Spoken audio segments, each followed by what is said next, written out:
What is good, everybody? Hope you're doing well. It's time to talk Cold War, the full release. So without further ado, let's dive in. Thank you very much for the support on the beta impressions video. A lot of my same feedback is going to be present here because the full release of the game is held back by two main talking points here. I've had a lot of fun with it, don't get me wrong, but the small map pool of 8 at launch, now 9 because we have Nuketown, and the way that skill-based matchmaking is deployed really holds this thing back from reaching its true potential, in my opinion.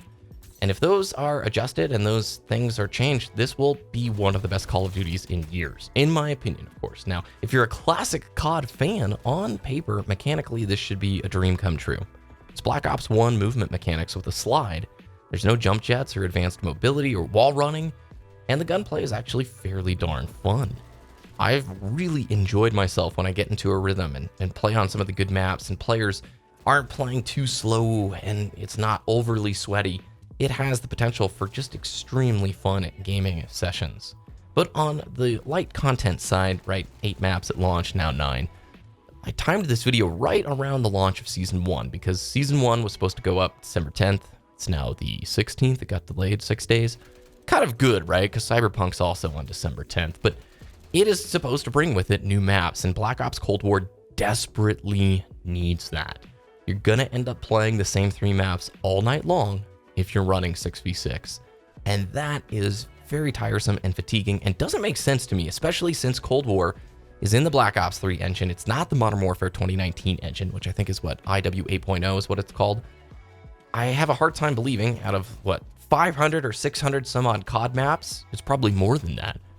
There's maybe 15 legendary maps in that pool.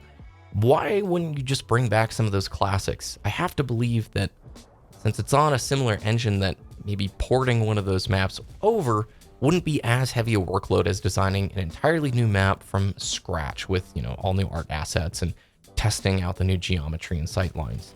Call of Duty has been around for so long that I think it's almost inexcusable to not put some of those older maps in games.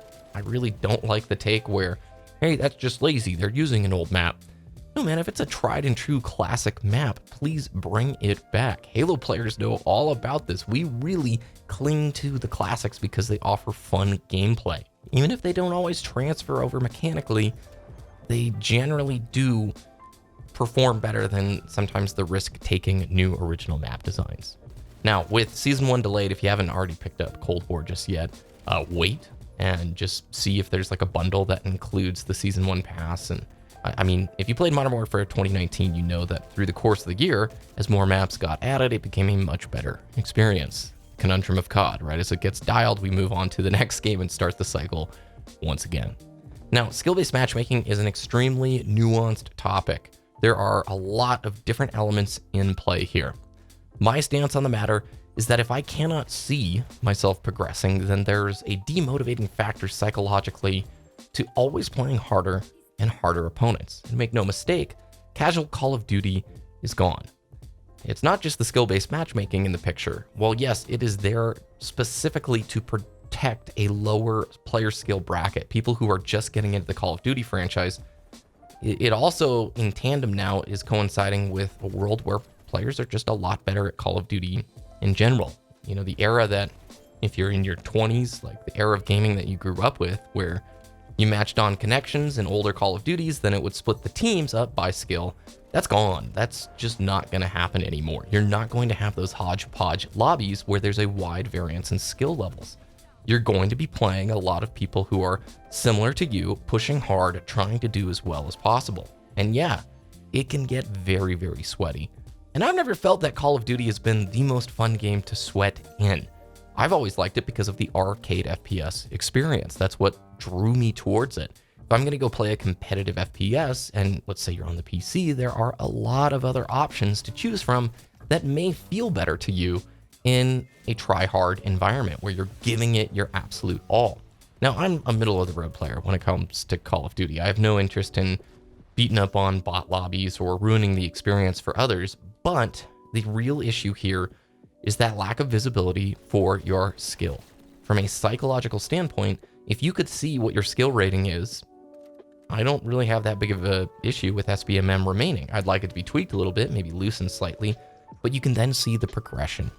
If you are continually pushing the boulder up the hill and you are continually matching harder and harder opponents, it's a never-ending treadmill with no reward and no sense of progression. And I don't know about you, but my mind fatigues. You can never really recognize that you're improving because it's just a never-ending slog of harder players with no visible way to recognize it.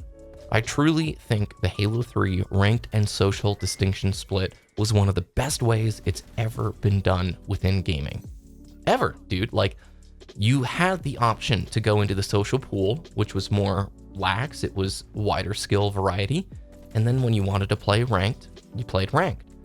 Now, if they're fully opposed to putting a ranked playlist into Cold War, then please show players their skill rating, give them a sense of where they're at, and then let players do what they want with it. Essentially, I think it really is a mental thing, and it's a hard topic, man, because on both sides, any criticism towards SBMM, a lot of times the lower skilled player brackets think that they're being directly attacked and you just want to farm lobbies. That really isn't the case. I think these adjustments would benefit all players, everybody, dude. It's not just about people getting crazy cool gameplays and styling on one another.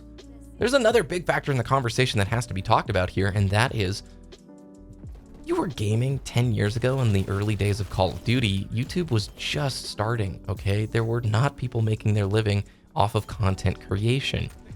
Now look at the scene. How many kids want to grow up to be Twitch or YouTubers, right? You can ask a lot of young people and it's like, man, I want to be a streamer. And so they grind and they put 3 or 4 hours in a day. The level of what is like a mid-range gamer now is completely different than what it was 10 years ago, okay? If you played an hour or two a day 10 years ago, oh man, you're a gamer. These days you have kids grinding on Twitch 6 to 8 hours a day with 2 or 3 viewers in the hopes that they're one day going to blow up big and make this their career. So I do believe the overall skill level of just FPS players has gone up, especially in the Call of Duty space. There are more people at the average skill range that is just higher than it used to be.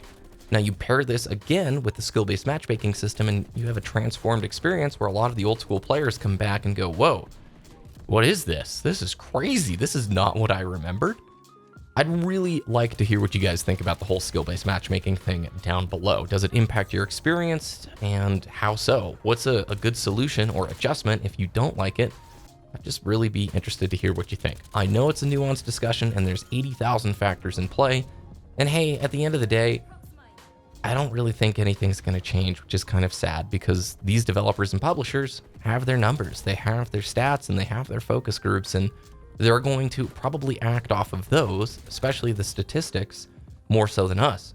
And I think it's, in many ways, trying to foster a new generation of players into the game. People who are younger, who've never gotten into Call of Duty before, they want to see them have an experience that keeps them playing the franchise for 10 years. I just think there's a way to do that where it doesn't come at the expense of your higher and mid-range players. Okay, let's touch on a couple of the other things here. The campaign is a fun but short romp. It's like 6 hours-ish, and it's a lot of vignettes. If you think of like a clip show on a TV drama, it's very much like that, where you've got a hub spot, and then you're gonna go have the greatest hits of all of the Cold War era themed settings. And it's really fun. There's cool moments. I can't help but feel like I wish this Call of Duty was on the new engine, and that the IW 8.0 engine, the Modern Warfare 2019 engine. Because this is like one of the greatest settings within Call of Duty history. And while it's a fun campaign and it's pretty cool, I don't think it lives up to the high expectations a lot of fans had, because Black Ops 1 campaign is so legendary.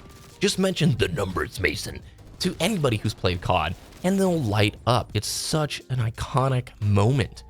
And I wouldn't put this campaign nearly as high up on the pedestal that you would Black Ops 1. It's not bad, it's just fun, and it's worth going through. It's got multiple endings, it's kind of cool. The hub spot offers probably just as much fun as some of the missions. It doesn't feel like a COD campaign in some ways because there's so many little Easter eggs and lore moments to unlock and explore, and I like that. Now, I'm not a big zombies player. It always takes me finding a group of friends who can teach me the ins and outs. I've heard that this zombies is pretty good, not 10 out of 10, but like 7 or 8 out of 10. It does not have like the same level of Easter eggs stuff that some of the older titles have had, but again, I'm not a zombies guy. I'm a multiplayer guy. I do love that the progression is shared, and when Season 1 launches on the 16th, if you're going to go play Warzone or Zombies or multiplayer for Cold War, it all is pushing your progression forward, and I love that. That is something that I hope more franchises start to adopt, where you just sort of have a unified profile, and however you want to play the game pushes your progression further. So overall, I think Cold War is very, very fun, and if you're an FPS player looking for a fun title right now, it is quite good, but no, upfront, light on content, SBMM is divisive, and this game's potential is fully dependent upon how quickly and how well they can add more maps into the scene with the upcoming seasons. So thank you very much for watching, you guys. That's my take on it. I'm looking forward to playing some more.